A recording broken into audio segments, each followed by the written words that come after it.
Қайырлы кеш достар, қалдарыңыз қалай? Көргеніме қуаныштымын. Ұзақ уақыт YouTube'да болған жоқпын. Танитындарыңыз бар, танымайтындарыңыз бар. Мен видеографпын. Логично. Көп сөз бастаймыз. Кеттік. Айтпақшы. Сәлем филммейкер. Достар, видеоның тақырыбын қандай деп ойлайсыздар? Давайте, сіздер мында жазып кетіңіздер. Сенің интрига стой алмайтын досың. Астында жазылып тұрғандай, мобилографтардың клиент табуына арналған 5 қадам. Ал енді қараңыз достар, көптеген мобилографтар мына ступенькамен жүреді. Курс оқиды, мобилография курсын оқиды. Керемет, қабілетті үйреніп шығады. Түсіре аласың. Кейбіреулер бар, әдемі түсіреді, прям битқа қойып, современ. Кейбіреулер бар, әдемі түсіретіндер, рэп қойып, там бір европейский стильде биттарды қойып, переходтарды қойып түсіретіндер бар. Ал кейбіреулері жақсы уровень деңгейіне не дотягивает. Көбісінің жасайтын темасы мынау. Сіздер курс оқисыздар, қабілетіңіз бар. И сразу одан шыққаннан кейін сіздер бірден клиент тауып кеткілеріңіз келеді. Піл жарсыңдар сендер. И ол бірден клиент табу мақсатында талпынысында прямая рассылкаларды көп жібереді. Сендер бір моментті упускать етіп жатсыңдар. Өздеріңізге упаковка істемейсіздер. Өздеріңіздің жеке брендтеріңізді дамытуға тырыспайсыздар. Өздеріңіздің қабілеттеріңізді бір курспен шектеп қоймаңыздар. Одан сайын дами беріңіздер. Ол бір курстан да бөлек бізде продвижение, личный бренд, упаковка, контент, TikTok жүргізу деген гладко айтқан кезде жолдар бар ғой. Сол жолдарды меңгеріп алсаңыздар, сіз қиналып клиентке емес, клиент сіздерге шығатын жол ашылады. Вы это понимаете? И көбісі курстарда видео түсіруді, былайша айтқан кезде қабілетті үйренеді. И көбісі өзін дұрыс сатуды, өзін ұсынуды, кездесуге барғанда қалай клиентпен сделка жабуды біле бермейді. Ал просто кафешкаға барып бір видео түсіріп кетіп, сторисіне белгілеп, мыналар байқап қалады ау мені деген темамен жүре берсеңіз, сізде никогда клиент болмайды. Ренжімеңіз. Қазір мен сізге санап берейін.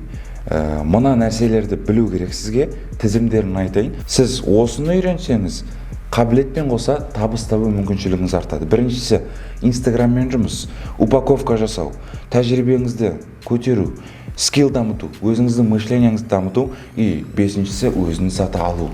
Қазір сізге подробно түсіндіріп беремін.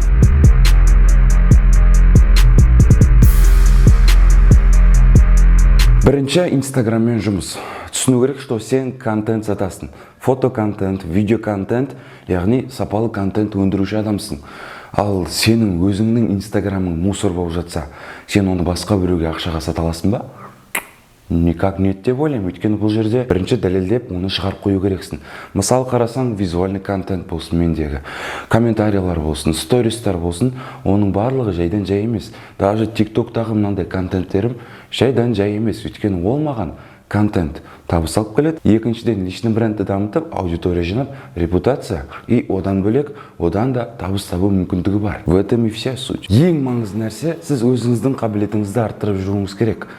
Курстан шығасыз, бір курсты оқып алып, онымен шектелмеңіз, достар. Бұл творчествода бір кәдімгідей қабілет арттыру деген шектеусіз нәрсе ғой, үнемі даму үстінде жүретін нәрсе. Ал көбіңізде байқаймын, что көптеген мобилографтар дұрыс емес, қателіктермен түсіріп жатады да, ол қандай қателік? Ол стабилизацияң болмауы мүмкін. Ол прям реально бір кадрларды көре алмауы мүмкін. Сондықтан да ең маңызды бөліктердің бірі вкусыңызды, насмотренность арттырып жүріңіз. Үнемі жүрген жеріңізде бір кадрларды көріп, всегда заскриньте и өзіңіздің референстеріңізге жинап қойыңыз. Келесіде проекттеріңізде мүмкін соны қайталап қаласыз. Мүмкін сол бойынша кадр істеп, әдемі сочный проект шығарасыз. Сондықтан да үнемі вкус, үнемі насмотренность.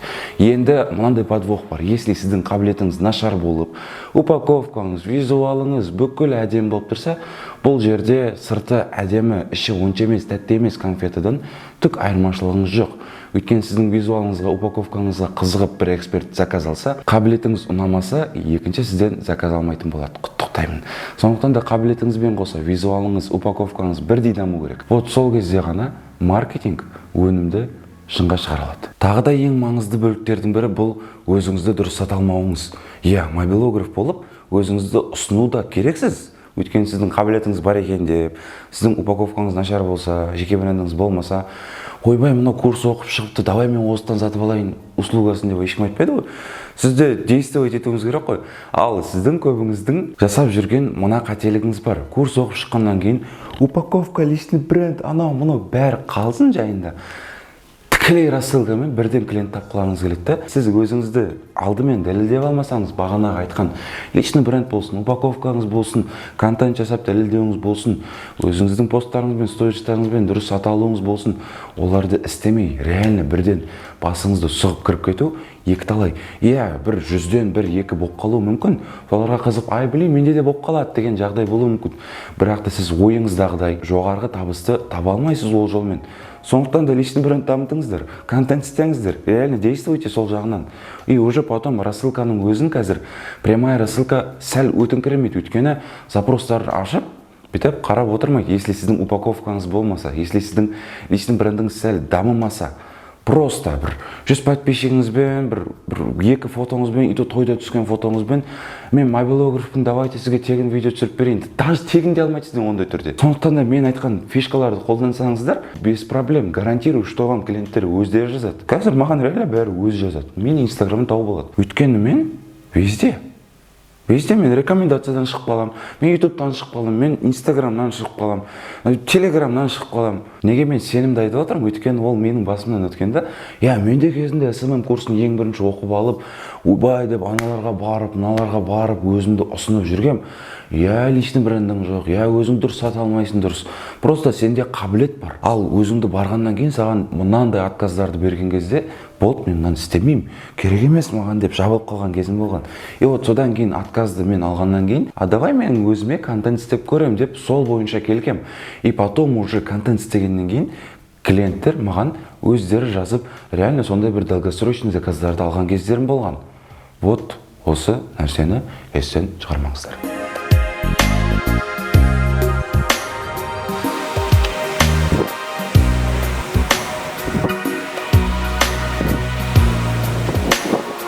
Отказ по-любому береді сіздерге. Но отказ алудан да қорықпаңыздар. Қорықпаңыздар деп бәрі айтып жүрген шығар. Просто қорқа беріңіздер, бірақ делайте да. До конца бара беріңіздер да. Мынандай инсайт түйдім кеше, отказ алудан қорықпау емес. Қорқасың ғой, по-любому анда бір ішіңде уайым болады. Но сендегі талпыныс, сендегі мүмкіндік, сендегі попытка саны. Ең маңыздысы, отказдан қорықсаңыздар, по-любому ішіңізде бір түрлі бір жағдай болады. Но попытка саны көбірек болса, сіз мысал контент істеп жатсыз, мынау болмай қалды, анау рекке шықпай қалды деген сияқты тиктокта болсын. Попытка. Давайте попыткамен көре беріңіздер. 1 болсын, 2 болсын, 3 болсын, 4 болсын, 5 болсын, 10 болсын, 20 болсын. Нәтиже қай кезде болады? Тоже Марғұлан Шешенбай ағамыздың сөзі. Любой бір бағытқа келе береді бұл сөздерше. Нәтиже сіздің попыткаңыз көбірек болған сайын нәтижеңіз болады. И ол попытка бірдей попытка емес, бір-бірін кәдімгідей жетілдірілген попыткалар болса, 100% гарантированный нәтиже болады. Так что, бұны да жазып алыңыздар. Осымен менің базовый клиент бойынша айтатын ақпараттарым бітті. Видеоның соңына келдің, осы жерге дейін көріп жатсаң, саған ат душа алғысымды айтам. Мен бүкіл жерде бар екенімді білесің. Инстаграмда болсын, визуальный контент бойынша, мобилография бойынша, съемка бойынша пайдалы ақпараттарды берем. Тиктокта болсын, вообще бомбезный контент бар ғой. Тіркелуіңді, если пайдалы болып жатса, өзің ақ тіркелесің. Ал былай маған приятно. Все, осымен видео аяқталды. Сторисқа, либо басқа жерге репост жасасаңыздар болады, достарыңызға жіберіп қойыңыздар. Подпискиді басып, колокольчикті басып қойыңыздар, маған поддержка болсын, және 1-2 айға жоғалып кетпеңізші деп астына всегда жазып жүріңіздер. А то менің жоғалып кететін ютубта, именно ютубта жоғалып кететін әдетім бар. Кет, бар, ұш, жолың болсын, филмейкер.